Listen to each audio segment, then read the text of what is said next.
nuestro sistema está construido, no solo desde ahorita, sino desde el siglo XIX,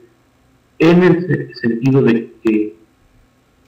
el respeto a los derechos del hombre, a las garantías individuales, a los derechos humanos, como se le quiera llamar, según las distintas épocas, es el presupuesto esencial para que el Estado pueda cumplir con sus fines y la sociedad se pueda desarrollar plenamente. Entonces, bajo este razonamiento, creo yo que debemos nosotros estar conscientes que cualquier reforma que abone al respeto de los derechos humanos va a ser benéfica en el largo plazo. Ahora, esto no quiere decir que privilegiar los derechos humanos quiere decir que vamos a tener ciertas causas que aniquilen a otras. La propia Constitución establece que el sistema es indivisible e interdependiente, es decir, no podemos nosotros interpretar de manera aislada un derecho humano, sino como parte de un contexto y parte de un sistema en donde hay derechos humanos de otras personas y de grupos o colectividades que también tienen que tener una protección ponderada dentro de este sistema. Volviendo a lo mismo, a mí me parece que el cambio drástico de esta reforma constitucional va a tener que realizarse en el plano cultural, en el plano de la cultura de la legalidad, del respeto a la ley, pero a mí me parece que cualquier autoridad que se pronuncie por el respeto de los derechos humanos y por el respeto de la corrupción solamente puede verse fortalecida en el largo plazo.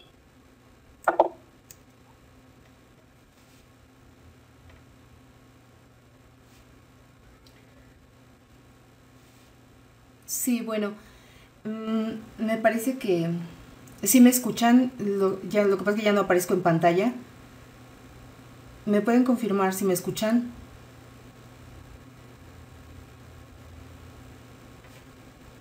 Hola, hola. No. ¿Me pueden confirmar si me escuchan, por favor? Ok, ya aparezco en pantalla. Aquí ahorita, bueno, gracias, sí. Nos estás presentando la obra de la Constitución concordada con tratados internacionales y jurisprudencia de la Corte Interamericana de Derechos Humanos. Con este boom que se dio, así como que ahora a todos nos interesa los derechos humanos, al parecer,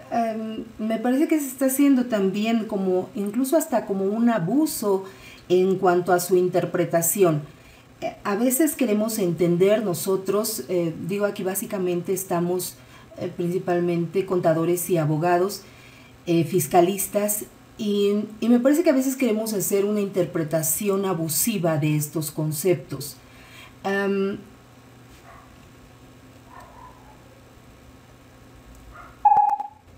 ¿Sí me están escuchando bien o se escucha mal? Perdón.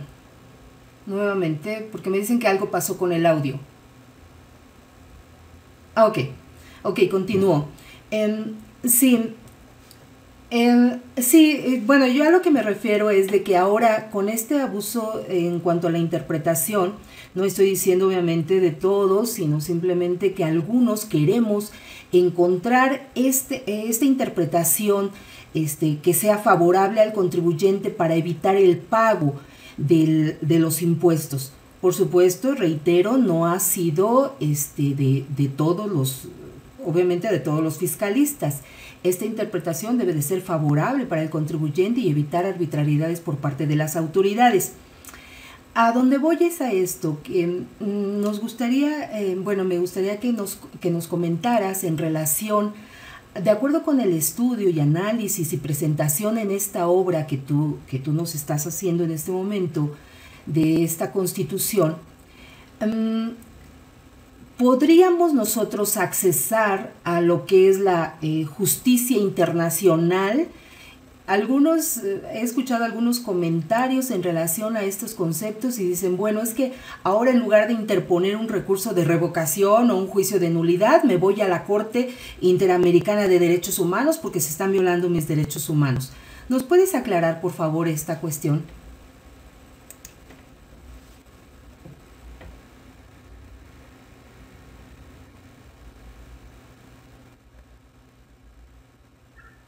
Sí, con todo gusto.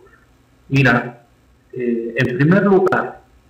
el hecho de que México se haya abierto desde 1998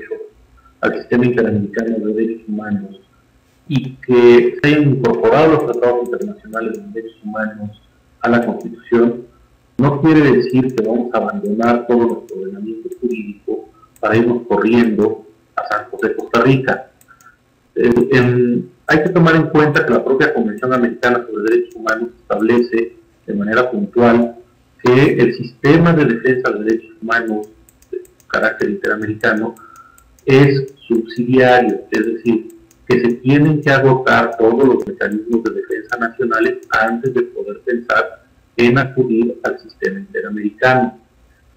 lo cual quiere decir que tiene que agotarse la revocación y después los juicios contenciosos y probablemente después el juicio de amparo para después poder pensar si puede o no existir materia para que se plantee algún tipo de denuncia ante la Comisión Interamericana de Derechos Humanos. Hay que recordar también que no hay acceso directo a la Corte Interamericana de Derechos Humanos, sino que primero se tiene que pasar por el procedimiento de denuncia ante la Comisión Interamericana y ya será la comisión la que determine si hay o no elementos para elevar el caso a la Corte. Dicho esto,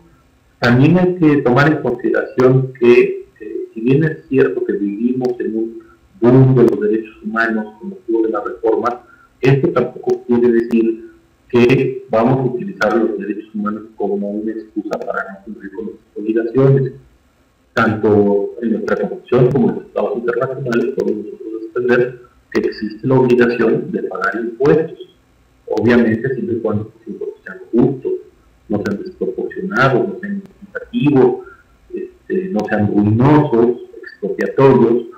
y bajo esa base podrán existir en algunas ocasiones algunos elementos para poder combatir sobre la estrategia de violación de derechos humanos la determinación de algún impuesto, o con independencia de todas las demás defensas de tipo legal o de legalidad que puedan existir dentro de nuestro sistema de justicia administrativa. Pero al final del camino también hay que estar conscientes de que el hecho de que existe una posible defensa en los derechos humanos debe ser examinada en un momento para que se pueda pagar lo que realmente corresponde y no así como una excusa para tratar de utilizar los derechos humanos como una herramienta de evasión fiscal.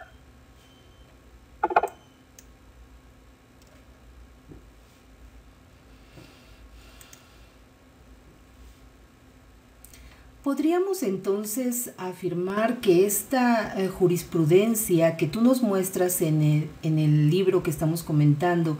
esta jurisprudencia de la Corte Interamericana de Derechos Humanos, es aplicable o es obligatoria para los tribunales o solamente sería un punto de referencia para cambiar nuestros criterios o cambiar un poquito la aplicación de la interpretación de los derechos humanos también por parte de nuestros tribunales?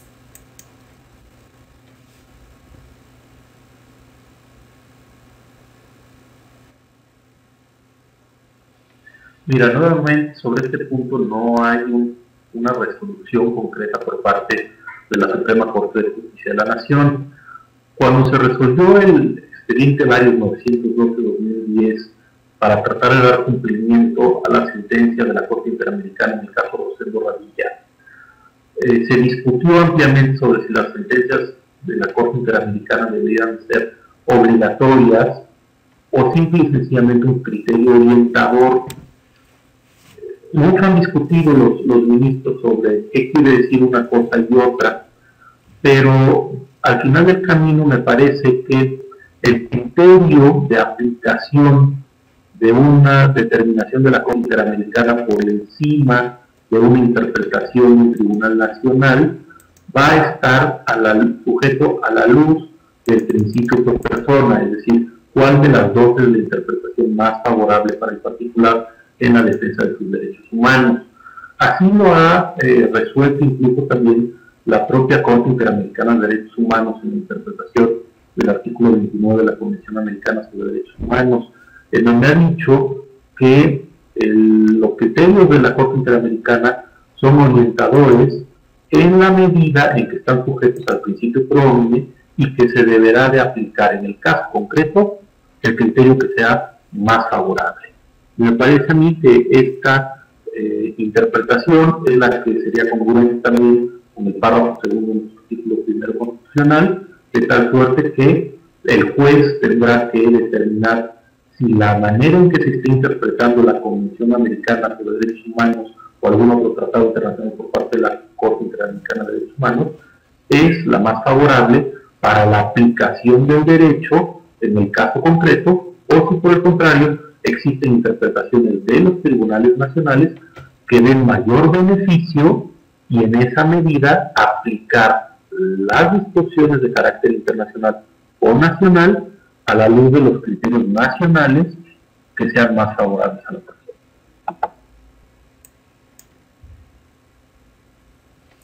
Por otra parte, bueno, lo que sucede es de que nosotros hemos vivido en México con un esquema de tratados internacionales y lo que ya hacíamos referencia a los principios que prevalecen en materia internacional, en esta materia, entre otros, como lo que he mencionado, Pacta Sunt Servanda y algunos otros. Sin embargo, ahorita en México está cambiando el criterio para hacer, diría yo, muy a modo la celebración de acuerdos interinstitucionales con otros países. El caso concreto al que me quiero referir es al caso de FATCA, en donde se está tratando de firmar un convenio, un acuerdo, y no propiamente un tratado, con el IRS y con el fisco mexicano, sería la Secretaría de Hacienda y Crédito Público. El punto aquí al que quiero llegar es la idea de no celebrar tratados internacionales y de celebrar a su vez un instrumento que lo sustituya, como es un acuerdo interinstitucional, ¿resulta conveniente o no para México? A mí me parece que es un poquito arbitrario por parte de la autoridad. Y este cambio de criterio se está reforzando con la modificación a la Ley General sobre Celebración y Aprobación de Tratados, que en este momento se encuentra pendiente de aprobarse por parte del Senado de la República. Esto está en camino, esta es la tendencia. Ojalá nos pudieras dar tus comentarios sobre este particular. ¿Es conveniente o no? ¿Es un camino inevitable el hecho de que en lugar de tratados se estén firmando acuerdos interinstitucionales que no van a requerir una aprobación, no van a requerir una celebración por parte del presidente de la República, ni tampoco una aprobación por parte del Senado de la República?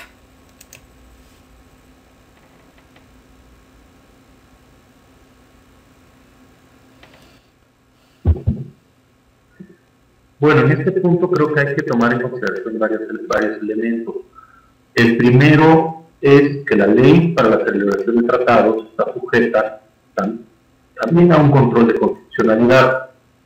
Tendríamos nosotros que estar conscientes que existe un marco referencial en la Constitución, ¿no? El artículo 15, el artículo 76, el artículo 89, el propio artículo 133, que nos menciona el tema de los tratados y el mecanismo para su aprobación y validez.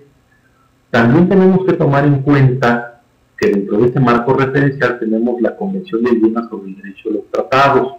en cuyo caso, por más que se reforme la ley para la celebración de tratados, podría estar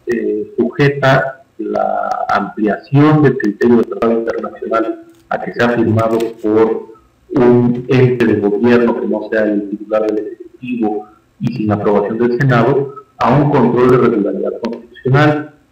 En este sentido, tendríamos nosotros que decir que si se celebra cualquier acuerdo que restrinja o violente derechos humanos contenidos en la Constitución o incluso en otros tratados internacionales, podría llegar a considerarse que ese acuerdo pues, no puede tener validez en perjuicio del particular. Habría que ver también cómo se interpreta esto en su momento por la Suprema Corte de Justicia de la Nación. cuando vienen los casos, y en su caso, si alguno llega al sistema